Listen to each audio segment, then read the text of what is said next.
There's a very specific kind of person you've probably met. Maybe you've been that person. They talk about their dreams with this quiet fire in their eyes, the business they'll start, the book they'll write, the life they're going to build, and when they talk, you believe them, because they're not delusional, they're not lazy in the obvious sense. They're often some of the most intelligent, most perceptive people in the room, but years go by, and the dream stays exactly where it was: vivid, detailed, untouched.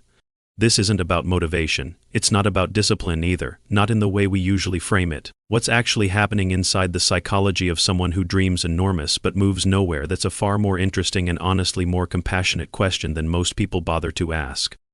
Let's start with something a researcher named Gabrielle Oettingen spent decades studying. She found something that genuinely surprised people when she published it: that positive visualization, the kind where you vividly imagine achieving your goal, actually reduces the likelihood that you'll pursue it, not increases, reduces. The brain, when it experiences the fantasy of success in rich enough detail, begins to register that success as something already partially achieved. The emotional reward fires before the work begins, and once that reward fires, the urgency to actually move dissolves. The dream becomes its own destination. This is why so many people can spend hours planning a business they'll never launch, or filling notebooks with outlines of books they'll never write. The planning itself is neurologically satisfying. It's not procrastination in the lazy sense. It's a brain that found a shortcut to the feeling of accomplishment without any of the exposure that real accomplishment demands, and exposure is the key word here, because underneath all of this, there's something deeper than dopamine shortcuts. There's identity.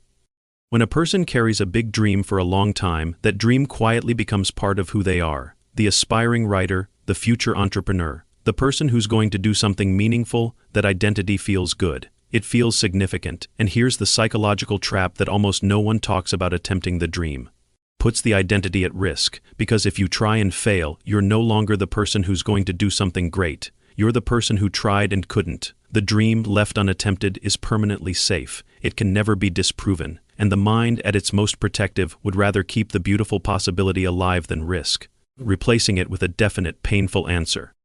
This is not weakness. This is the brain doing exactly what it was built to do: protect the self from threatening information. The problem is that this protection system was designed for survival, not for ambition, and it doesn't know the difference.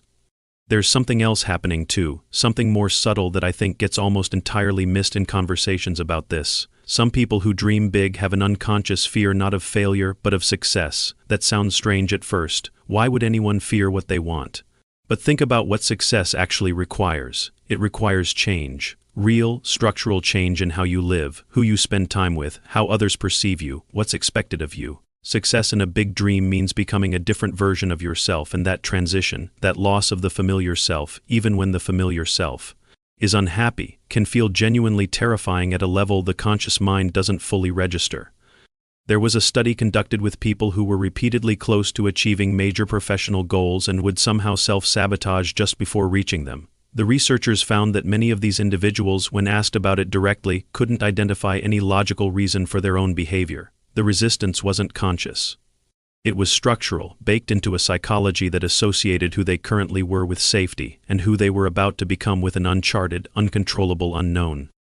If you want to go even further into this, psychologists have documented what's sometimes called the imposter shift, where a person's internal narrative about their identity is so tied to striving and becoming that actually arriving at the destination removes the narrative entirely. The person who dreams of being a published author has a story to tell themselves every day. The published author has to find a new story, and some part of the mind resists giving up the old one. Now, none of this means these people are stuck forever, but the path out isn't what productivity culture tells you it is. It's not about building better habits or waking up earlier or reading the right books. It's about confronting the specific psychological function the dream is serving. Is it providing identity? Is it protecting you from failure? Is it giving you the emotional reward of success without the vulnerability of action? Because the intervention changes depending on the answer. If you or someone you know keeps talking about the same dream for years without movement, the most useful question isn't "why don't you just start?" It's "what would it mean about you if you tried and it didn't work?" Because that answer, the real answer, the one that comes after a long pause, that's where the actual resistance lives. And if you've found yourself nodding along to any of this, if somewhere in here you recognized a pattern you've been living inside without quite having words for it, take a moment and subscribe, because this channel exists exactly for conversations like this one, where we go beneath the surface explanation and look at what's actually driving human behavior. There's a concept in acceptance and commitment therapy called cognitive fusion where a person becomes so merged with their thoughts and self-narratives that the thought feels like reality. I am someone who will do great things becomes indistinguishable from actually doing them. The narrative and the life collapse into each other. And breaking that fusion requires something uncomfortable. It requires separating who you are from what you do, or more precisely, separating who you are from what you haven't yet done. The people who manage to move from perpetual dreaming into actual doing aren't necessarily more talented or more disciplined. What they typically have is a higher tolerance for the period of ambiguity between starting and arriving. They can sit with the discomfort of being someone who hasn't yet proven themselves, without letting that discomfort shut down their movement. They've somehow learned, consciously or not, to act before they feel ready, to try before they feel certain, to build in the open instead of waiting for a private confidence that never fully arrives. One practical shift that research in behavioral psychology actually supports, and this is not a life hack, it's a genuine cognitive reframe, is moving from outcome visualization to process visualization. Instead of imagining what it will feel like to have written the book, imagine in specific detail what it feels like to sit down and write for 45 minutes today. The discomfort, the resistance, the small progress. When the brain rehearses the process rather than the outcome, the gap between fantasy and reality begins to close in a very different way. But even more than technique, what seems to matter most is community and accountability, not in the performative sense, but in the sense of having one or two people who know what you're actually trying to do and who will notice if you don't. Dreams kept entirely private are dreams that only have to answer to you, and we are remarkably good at negotiating with ourselves.